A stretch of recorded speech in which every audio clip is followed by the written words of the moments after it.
एक मिनट, ये गंगे है ना? हाँ वही गंगे, पगली का भाई। जब से उस पगली ने कुएं में कूदकर जान दी है, बहुत अकेला हो गया बेचारा। छोड़ जाने दे, चल दादा मुझे मिलना है उससे। गंगा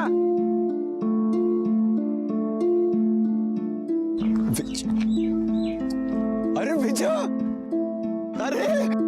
अरे कैसा है तू? मैं बढ़िया। बाबा तू तो एकदम शहर वाला बन गया। देख कैसा कपड़ा पहना है तू, मस्त एकदम, बाल भी बनाया एकदम। अरे क्या जूते लग रहे तू तो। लेकिन तेरे को क्या हो गया गंगे? क्या? ये फटे हुए कपड़े, ये टूटी हुई चप्पल, क्या है ये सब? जान दे, एक काम कर, तू मेरे जूते पहन। अरे नहीं नहीं नहीं, अरे नहीं मांगता है मेरे को। चप्पल अरे नहीं, तू निकाल अरे तेरा। तू क्या, तू आ जा यहाँ बैठ। अरे नहीं दे, ये जूते पहन, पहन। मैं बोल रहा हूँ तुझे पहन। वो एकदम मस्त। हाँ हाँ ना? हाँ, अच्छा लगा तेरे को? अरे वाह, पहन डाल इसमें। है कि नहीं? मस्त एकदम। हाँ चल, चल मैं बाद में मिलता हूँ तुझसे, ठीक है? चल चल चल मिलता हूँ। दादा गाड़ी गाड़ी।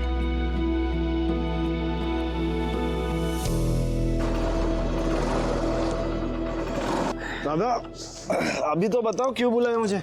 अरे तो आज तर चल, सब बताता हूँ क्यों बुलाया है।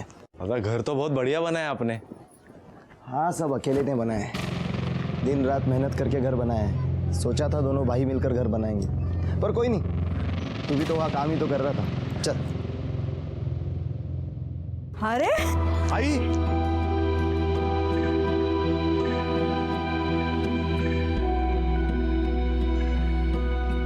बाबा, ये आपके लिए। कैसा है? ना क्यों लेके आया सबके लिए?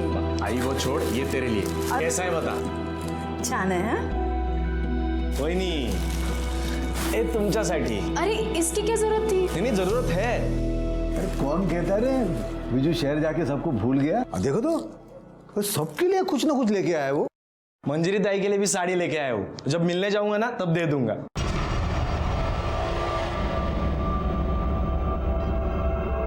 क्यों, क्या हुआ?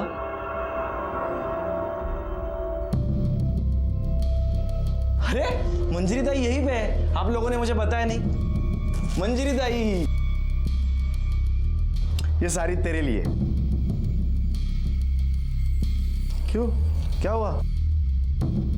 सब ठीक तो है ना? ठीक नहीं है, ठीक करना पड़ेगा, इसीलिए तुझे यहाँ बुलाया है। मतलब आखिर हुआ क्या है? कोई प्रॉब्लम है क्या? बेटा तुझे तो पता है इसकी शादी में दहेज के 5 लाख रुपए देने थे। 3 लाख हमने दे दिए, 2 लाख देने बाकी थे। अब इसके ससुराल वालों ने बोला है कि 2 लाख रुपए दे दो, वरना तब तक इसको यहीं अपने ही घर में रहने दो। ये गया था बात करने के लिए, लेकिन तू जाता है, इसका गुस्सा बात बनाने के बजाय बिगाड़ के आ गया। अब तुम ही कुछ कर लो। बाबा आप चिंता मत करो, मेरे पास अभी 50,000 है, मैं कल जाके उनको दे दूंगा और बात कर लूंगा। नहीं विजू बेटा, बात पैसे की नहीं है, वो तो हम भी कुछ ना कुछ कर लेंगे। इसके गर्म खोपड़ी से जो बात बिगड़ गई है ना, उसे जाके संभाल के आ। देख तू शांत है, पढ़ा लिखा है, तू समझदारी से बात करेगा तो वो लोग समझ जाएंगे, मान जाएंगे वो लोग। ठीक है बाबा, आप टेंशन मत लो, मैं कल जाके बात कर लूंगा। ताई तू काळजी करू नकोस, मी आहे ना। अरे गलती मेरी है, मैंने इसे भेजना नहीं चाहा था उनके पास। ये बात करने गया था साहब उनसे। ये देखो, देखिए क्या करके रख दिया उन्होंने, कितनी बुरी तरह से मारा है मेरे भाई को। अरे सुलह नहीं करनी तो ना करते, मारा क्यों मेरे भाई को? क्यों मारा मेरे भाई को? ये देखो, तुम्हारे भाई को किसने मारा ये पता करना पुलिस का काम है, और जिसने भी विजू को मारा होगा उसको सजा जरूर होगी। अभी हमको बॉडी को पोस्टमार्टम के लिए ले जाने दो। एम्बुलेंस बोलो। ओ साहेब, विजू का शरीर यहाँ से कहीं नहीं जाएगा। अरे मुझे इसकी मौत के मुआवजे का पूरा 5 लाख रुपए मिलना चाहिए, उसके बाद ही ये शरीर यहाँ से हिलेगा। देखो साबित होने नहीं होने से मुझे कोई फर्क नहीं पड़ता, मुझे बस मुआवजे की रकम चाहिए। पागल हो गया क्या? देख ऐसा कोई कानून नहीं है जिसमें। ओ साहब, मैले कानून नका शिकू, आपको पता नहीं है ना, तो जाओ पता करके आओ। 1959 में भी ऐसा ही केस हुआ था, जहां मेरे दादाजी पर मर्डर केस लगा था। तभी इसी पंचायत ने मेरे दादाजी को मरने वाले के घर वालों को 500 रुपए मुआवजा देने के लिए मजबूर किया था। आपको झूठ लगता है? यकीन नहीं होता मेरी बात पर? मुखिया जी यहीं पर खड़े, पूछ लीजिए उन्हीं से। अब इस मामले में मैं आपकी कोई मदद नहीं कर सकता। दीनू बराबर बोल रहा है, तो मुआवजा मिलने के बाद ही अंतिम संस्कार हो पाएगा।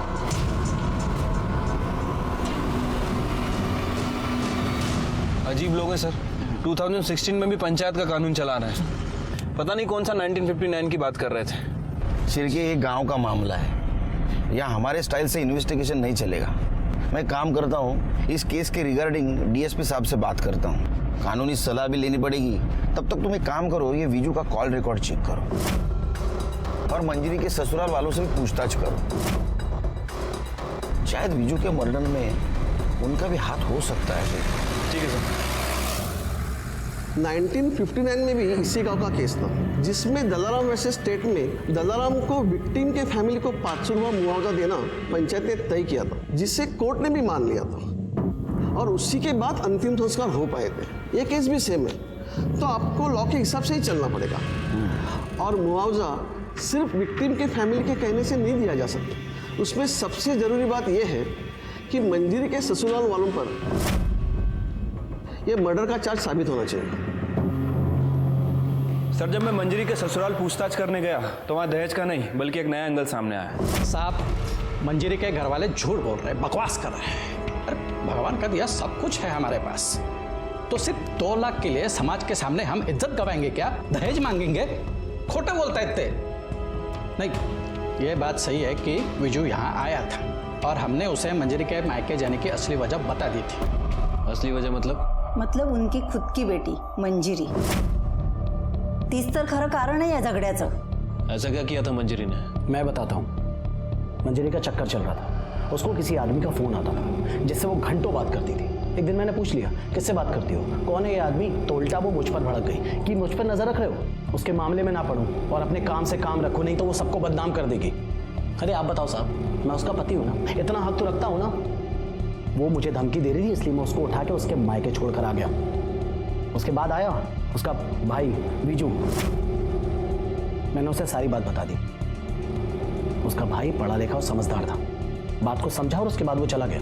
अभी बताओ हम लोग क्यों मारेंगे उसको? और जब हमने उसको मारा ही नहीं तो किस बात का 5 लाख का मुआवजा? 5 लाख के हम 5 रुपए नहीं देंगे किसी को। सर, अब बात सच है या झूठ इसका तो पता नहीं, लेकिन यह है कि अकड़ बहुत है उन लोगों में। मतलब उल्टा मंजरी के कैरेक्टर पे इन्होंने उंगली उठाई। एक काम करो शिरके, मंजरी के कॉल रिकॉर्ड चेक करो, उससे पता चल जाएगा ये झूठ बोल रही है सच। वैसे सर, मुझे लग रहा है कि दीनू हमसे कुछ ना कुछ छुपा रहा है, हमें गुमराह करने की कोशिश कर रहा है। मतलब दीनू और दीनू की फैमिली के बारे में गांव वालों से हमें पूछताछ करनी पड़ेगी और ये भी पता लगाना पड़ेगा कि 1959 में जिस फैमिली के आदमी का मर्डर इसके दादाजी ने किया था, उनका स्टेटस क्या था। मतलब लगता शिरके ये एंगल इग्नोर करके नहीं चलेगा हमें। विजू के कॉल रिकॉर्ड का क्या हुआ? सर, वो अभी तक तो नहीं आया है, मैं फॉलो अप कर रहा हूँ।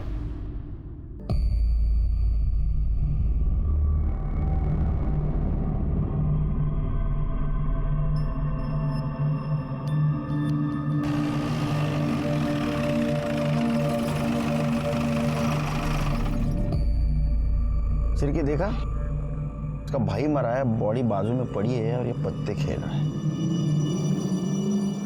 इसको तो बाद में देख लेंगे। चलो मुखिया से बात करते हैं।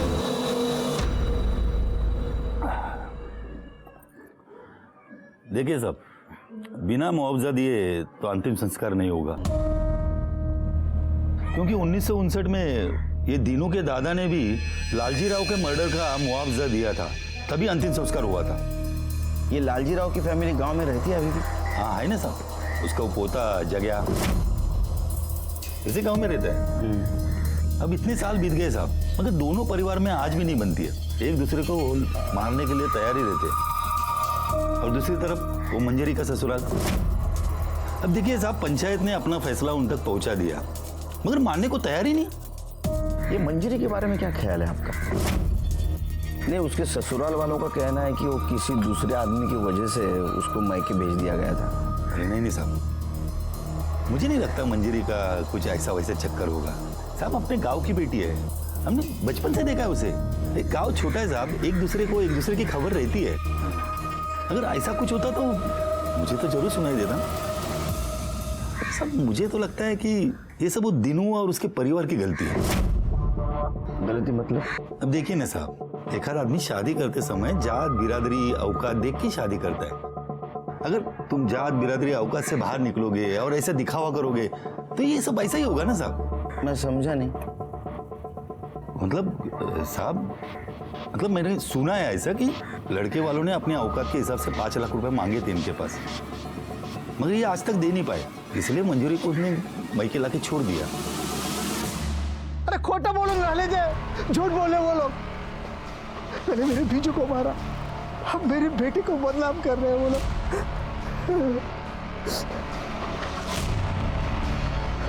लेकिन मैं छोड़ूंगा नहीं उनको। मेरे बीजू को मारा है ना उन्होंने, मैं मुआवजा लेके रहूंगा जैसे मेरे बाबा के पास से लिया था। तुम्हारे पिताजी ने जग्गा के फैमिली को मुआवजा दिया था, लेकिन फिर भी तुम्हारी दुश्मनी खत्म नहीं हुई। तुम्हें ऐसा नहीं लगता कि जग्गा ने बदले की भावना से उसे मारा होगा? उस पर शक नहीं होता तुम्हें? नहीं, क्योंकि लालजी राव के परिवार में कोई बचा ही नहीं है। हाँ, एक लंगड़िया बचा है, उसकी हिम्मत नहीं मेरे परिवार की तरफ आंख उठा के देखे। तुमने बॉडी के घाव को नहीं देखा, जिस तरह से मारा है ना, ऐसा लगता है दुश्मनी निकाली। ये जग्गा रहता कहाँ है?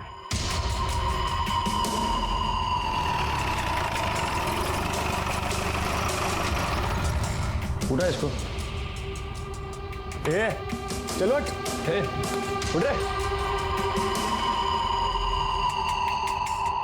साहब। आप क्या हुआ साहब? पार्टी हुई कल रात यहाँ। किस खुशी में? दुश्मन का बेटा मर गया खुशी में। साहब वो नहीं, वो कल रात में कुछ दोस्त लोग आ गए तो बस। बीजू को क्यों मारा? क्या मैंने नहीं मारा साहब?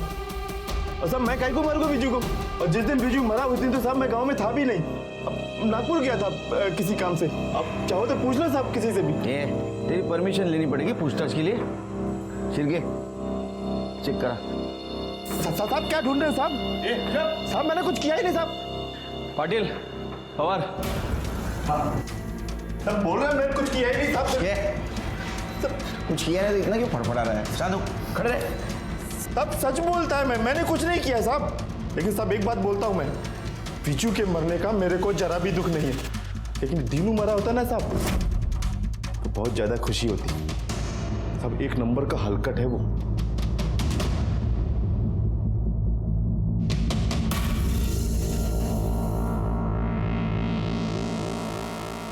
सर कुछ नहीं मिला। शिरके इसके नागपुर के डिटेल्स चेक करो और इसका बयान क्रॉस वेरीफाई करो। गांव से बाहर नहीं जाने का। नहीं जाएगा साहब, मैं काहे को जाएगा?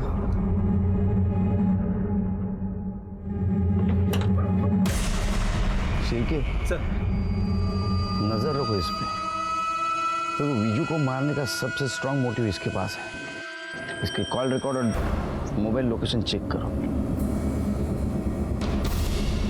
शिरके बॉडी की हालत खराब होने से पहले कुछ करना पड़ेगा हमको। लेकिन सर हम क्या कर सकते हैं?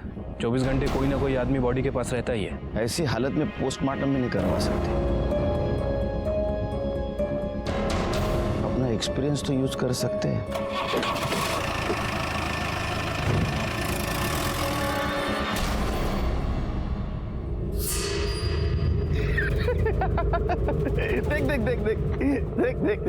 देख कैसा बैठा है।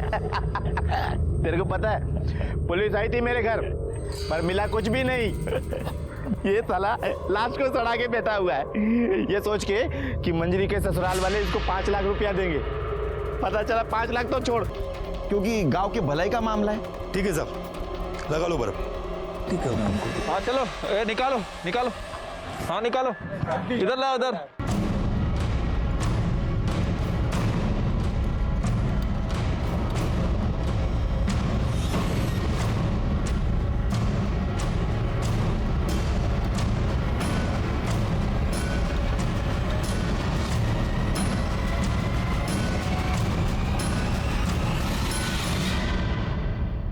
निकालो फोटो। हाँ सर। चलो चलो चलो चलो।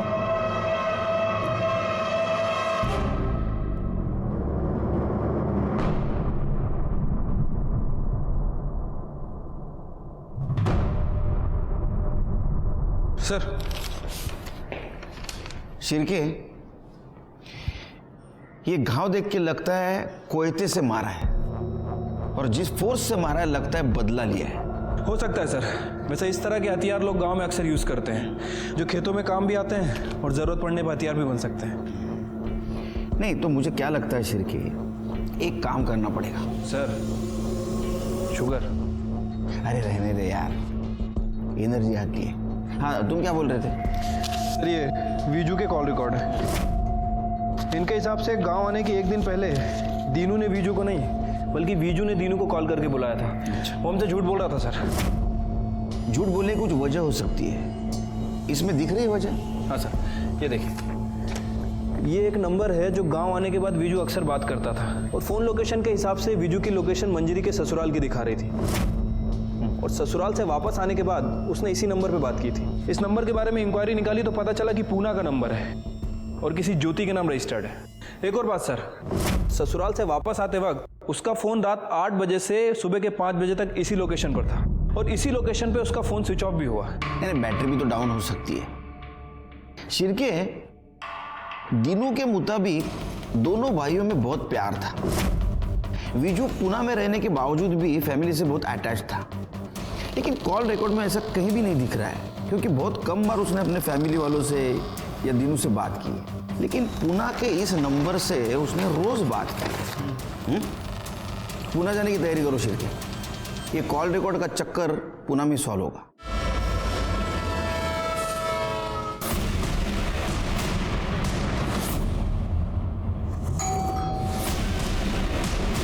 जी, आप कौन? चंद्रपुर पुलिस से PSI शिरके। ये नंबर आपका? जी, मेरा है। आपसे कुछ बात करनी है। आइए। आप जानती हैं इसे? जी सर, ये विजू है, हम लोग साथ में रहते हैं। साथ में मतलब लिव इन रिलेशनशिप में? जी, पर हम लोग जल्दी शादी करने वाले हैं। पर ये सब आप क्यों पूछ रहे हो? वो क्या है कि विजू का मर्डर हो गया है। क्या?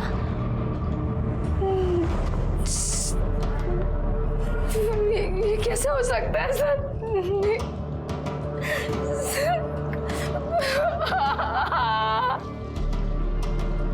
देखिए, संभालिए अपने आप को। मैं जानता हूँ कि ये सही समय नहीं है आपसे बात करने का, फिर भी विजू के कातिल तक पहुँचने के लिए हमें आपकी मदद चाहिए। गांव में विजू की फैमिली बिल्कुल सपोर्ट नहीं कर रही है, इसलिए आप जो भी विजू के बारे में या उसकी फैमिली के बारे में जानती हैं, प्लीज़ बताइए हमें। सर, विजू 4 साल पहले पुणे में आया था। एक टूर्स एंड ट्रैवल्स कंपनी में हमारी मुलाकात हुई। वहाँ पे मैं काम करती थी। हमारा मिलना जुलना बड़ा प्यार हो गया। 2 साल पहले हम लोग यहाँ एक साथ शिफ्ट हो गए थे। हम शादी करने वाले थे सर, पर हम दोनों चाहते थे कि शादी से पहले हमारा खुद का घर हो। विजू ने कहा कि गांव में उसकी बहुत सारी जमीन है, अगर वो अपना हिस्सा बेच देगा तो यहाँ घर खरीद सकते हैं। इसलिए उसने अपने भाई को फोन किया और कहा कि गांव आ रहा है। पूरे 4 साल बाद आया तू, वो भी अपना हिस्सा मांगने? कुड़ी खाऊं डालेगा तुझा हिस्सा? कोई नहीं खा रहा तेरा हिस्सा। हम भी तेरे भले के ही सोच रहे हैं। ये देख, ये लड़की देखिए तेरे लिए। अरे इसके घर वाले पूरे 5 लाख रुपया देने को तैयार है। इनसे 5 लाख ले लेंगे और फिर। आप लोगों को समझ में नहीं आ रहा क्या? मैं यहाँ पे शादी करने नहीं, अपना हिस्सा मांगने आया हूँ। विजू, देखिए, मैंने लड़की पसंद कर ली है, पुणेची है, ज्योति नाम है उसका। मैं उसी से शादी करूंगा। आप लोगों से अपना हिस्सा लूंगा और वहां पे अपना खुद का घर बांधूंगा। मुझे आप लोगों से और कुछ नहीं चाहिए। हमें भी कुछ नहीं चाहिए तुझसे, समझा ना? वो तो इस मंजीरी के बारे में सोच रहे हैं हम कि तेरी शादी के बाद 5 लाख ले लेंगे और उसमें से 2 लाख इसके ससुराल वालों को दे देंगे ताकि ये भी अपने घर में जा सके। लेकिन तुझे तो अपने अलावा किसी की पड़ी ही नहीं है कुछ। दादा, आपको मंजरी ताई का प्रॉब्लम सॉल्व करना है ना, मैं कर दूंगा, मैं देख लूंगा, कल जाके मैं बात कर लूंगा। लेकिन इसके अलावा मैं आप लोगों के लिए कुछ नहीं कर सकता। देख विजू, अगर तुझे हिस्सा चाहिए ना तो तुझे उसी लड़की से शादी करनी होगी जिससे हम लोग कह रहे हैं, वरना अगर अपनी मर्जी से शादी करनी है ना तो हिस्सा विस्सा भूल जाना। और अच्छा सुन, यहाँ 2-3 दिन और रुकना पड़ेगा। अरे यार अभी चेक किया, वो प्रॉपर्टी में मेरा नाम ही चढ़ाया नहीं गया है। वो सब ठीक करने में 2-3 दिन तो लगेगा ही ना। और मंजरी ताई की ससुराल की प्रॉब्लम भी तो सॉल्व करनी है। अच्छा ठीक है, अपना ख्याल रखना। हाँ, लेकिन विजू की फैमिली ने हमें ये नहीं बताया कि विजू वहाँ पे अपना हिस्सा लेने गया था। सर वो उसी के लिए गया था, उसने मुझे बोला नहीं। और मैं समझ गई थी कि बंटवारे को लेकर बहुत टेंशन है सर। ज्योति के साथ बात करने के बाद इस केस का एंगल जो सामने आया वो काफी स्ट्रांग था। अब ये केस बंटवारे और आपसी झगड़ों का ज्यादा लग रहा था। दीनू और मंजीरी के ससुराल वालों का झूठ सामने आया था और मंजीरी के कॉल रिकॉर्ड में किसी भी अनजान व्यक्ति का नंबर नहीं मिला था। लेकिन ये सब होने के बावजूद भी कातिल कौन है ये हमारे समझ में नहीं आ रहा था। और इस केस को जल्द से जल्द सॉल्व करना जरूरी था, क्योंकि विजू की बॉडी को चौराहे पे पड़े 4 दिन बीत चुके थे और हमारे पास वक्त बिल्कुल नहीं था।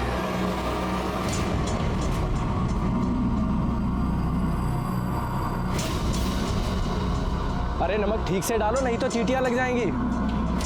दीनू चल थाने चल, कुछ बात करनी है तेरे से।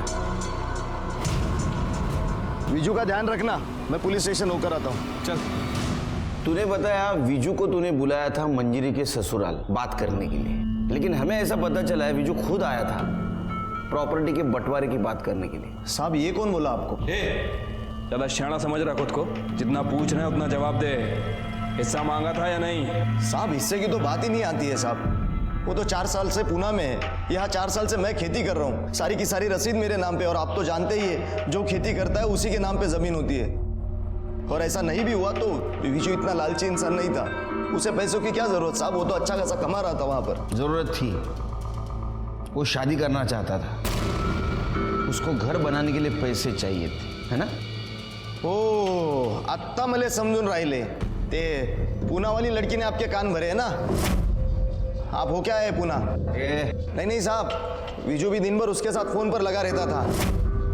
उसे क्या लगता है वो हमसे हिस्सा मांगेगी और हम दे देंगे? एक फूटी कौड़ी तक नहीं देंगे साहब उसे हम।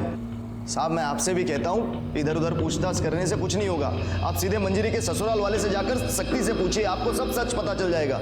आपका काम हो जाएगा, मुझे मुआवजे की रकम मिल जाएगी और मैं विजू का अंतिम संस्कार कर सकूंगा। तू पुलिस को सलाह देगा, हमें सिखाएगा?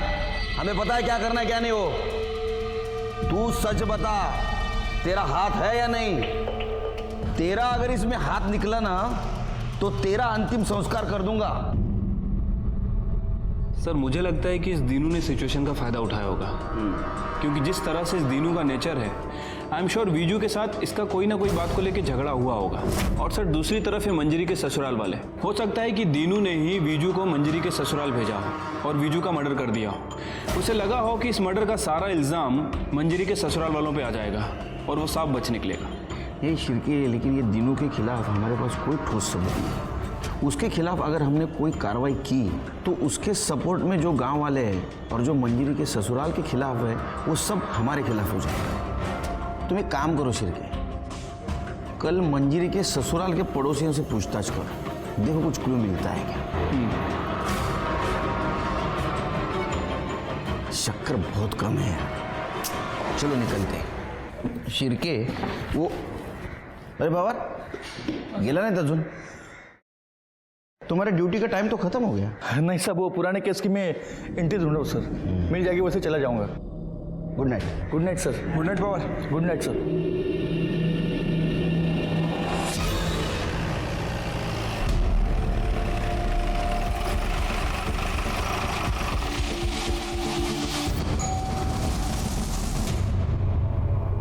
एक मिनट बाहर आएंगे, आपसे कुछ बात करनी है।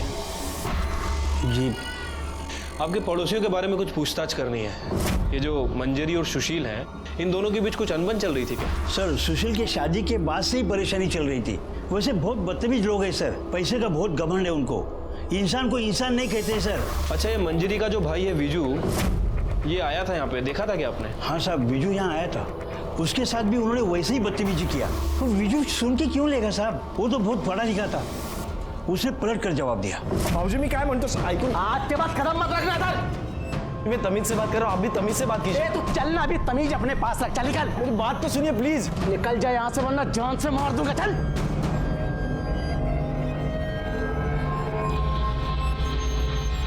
चल नीचे गए। चल चल। अरे सर, मैंने आपको बताया तो था, उस रात बीजू बात करने आया था। नहीं, लेकिन तूने ये नहीं बताया कि उसके बाद का जवाब तूने उसको जान से मारने की धमकी से दिया था। क्या झगड़ा था उसके साथ, सच बता, वरना घमंड तोड़ना अच्छी तरह से आता है हमें। शिरकी, सर उस रात बीजू आया था और मैंने उसको बताया कि बीजू, मुझे पूरा यकीन है कि तुम्हारी बहन का चक्कर चल रहा है।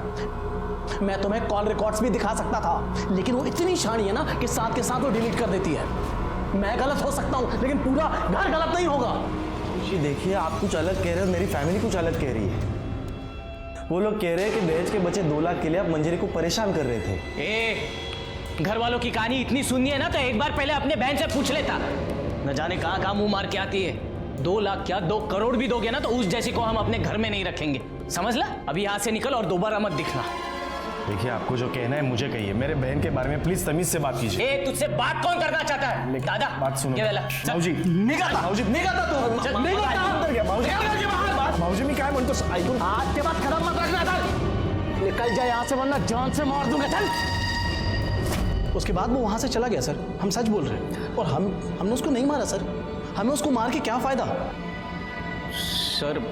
सर मुझे तो लगता है कि ये सब वो दिनों ने किया है। बहुत मक्कार इंसान है सर, किसी का सगा नहीं है वो।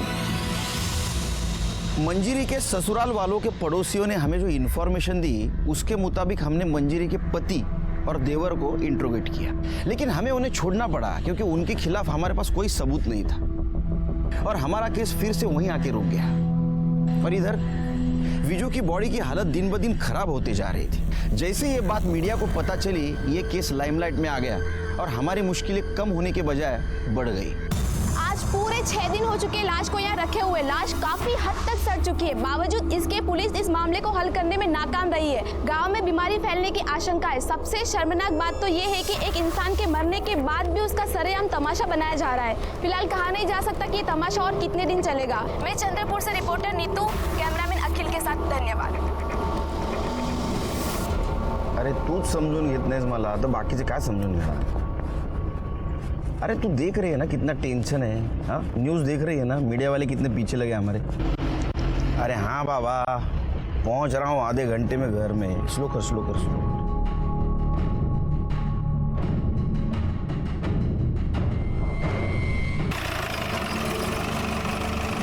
जय सर। जय। शिरके, कल रात को मैं वो बॉडी के पास से गुजर रहा था तो एक आदमी को वहाँ बैठे हुए देखा मैंने। विजू का भाई भी नहीं था वहाँ, और कल रात कोई नहीं तो इसको पहले से देख रहा हूँ, वहाँ से बिल्कुल 1 मिनट के लिए नहीं हटता है। सर होगा कोई करीबी दोस्त या कोई रिश्तेदार। जैन सर। जैन सर, ये वही रजिस्टर है जो मैं रात को ढूंढ रहा था।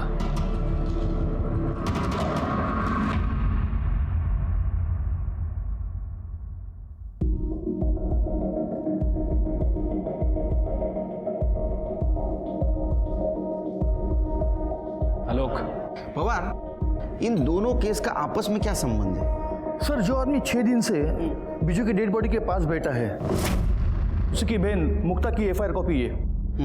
और सर, मुक्ता ने 4 साल पहले कुएं में कूदकर खुदकुशी की थी। उसे सुसाइड मानकर ये फाइल क्लोज की गई और तब जस्ट मेरी पोस्टिंग नई यहाँ पे हुई थी सर। लेकिन पवार, ये मुक्ता का सुसाइड केस और विजू का मर्डर केस, इन दोनों का आपस में क्या संबंध है? संबंध है सर। सुनने में आया था कि मुक्ता विजू से प्यार करती थी, उसे शादी करना चाहती थी।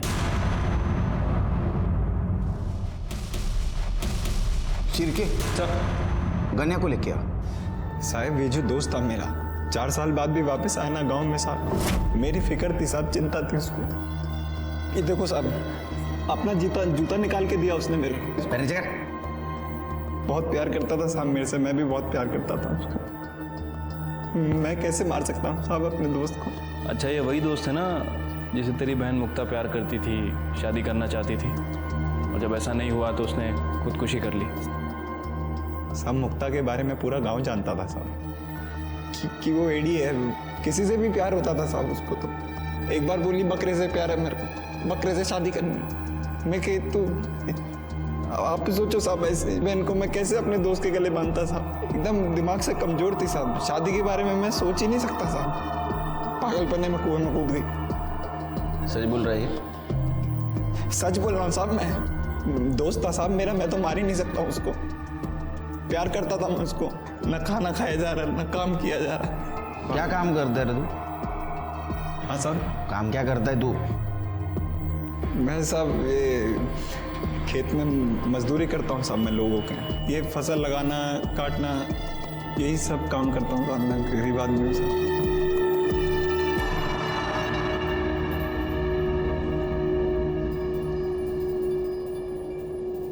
सिर्के विजू को मार के मंजरी के ससुराल वालों को कोई फायदा नहीं था। हाँ, दीनू को जरूर फायदा होता। हो सकता है उसने विजू को मारा हो और इनोसेंट बनने का नाटक कर रहा हो। लेकिन सर, जिस तरह के घाव हमने विजू की बॉडी पर देखे हैं, उन्हें देखकर तो ऐसा ही लगता है कि उसे बदले की भावना से मारा गया है। और सर, बदला लेने का मोटिव सिर्फ एक आदमी के पास है और वो है जग्या। हो सकता है कि अपने दादा की मौत का बदला लिया हो। सिरके, ये जग्या से तुम्हारे स्टाइल से पूछताछ करो और एक काम करो, दीनू का घर और मंजरी का ससुराल अच्छी तरह से छानबीन करो। वो मर्डर वेपन मिलना बहुत जरूरी है हमारे लिए। ठीक है सर। अगर वो नहीं मिला तो फाइल बंद, और हमारे रेपुटेशन के लिए अच्छा नहीं होगा। पवार, पूरे घर की तलाशी लेना, एक एक खोना, छोड़ना नहीं कुछ भी। अरे आप लोग कहाँ जा रहे हैं? तलाशी लेनी है आपके घर की। आप ऐसा कैसे कर सकते हैं? पवार, पाटिल मैडम,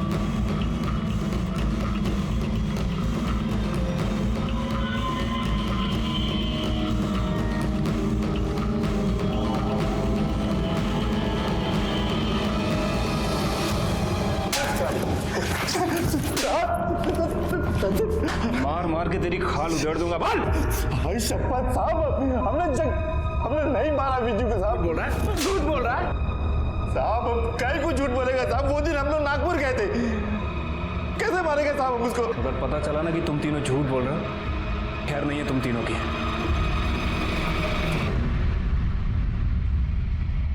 देखिए, हमें हमारा काम करने दीजिए, आप बैठिए यहाँ पे। अरे साहब क्या कर रहे हैं? कुछ नहीं मिलेगा साहब, सुनो मेरी बात। अरे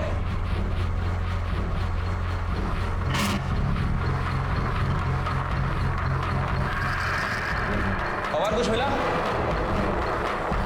नहीं साहब, कुछ नहीं मिला।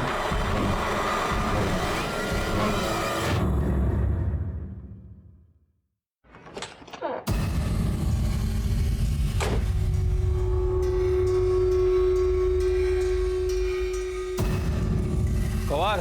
हाँ साहब। हटाओ ये सब, डिग्गी में चेक करो।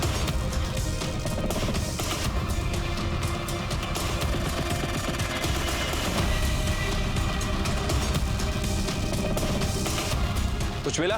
नहीं साहब, गाड़ी में कुछ नहीं मिला।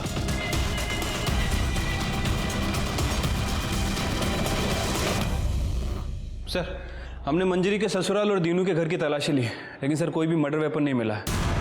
और वो जगिया के दोस्तों से भी पूछताछ की है। सर, उन सभी का यही कहना है कि उनने विजू को नहीं मारा है।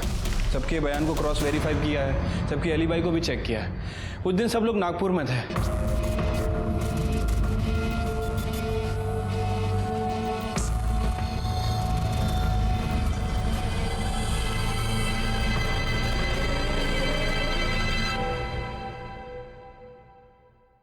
शिरके, इसके घर की तलाशी लो।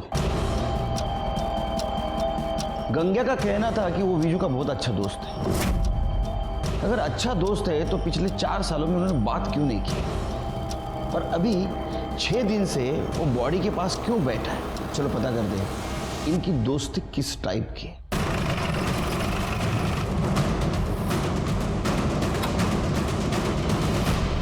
शिरके, घर का हर कोना छान मारो। पवार, उधर जाओ।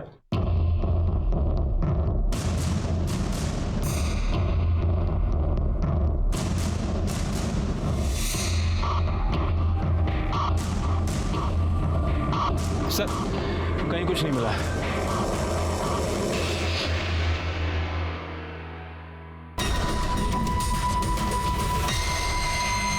अरे नमक ठीक से डालो, नहीं तो चींटियां लग जाएंगी।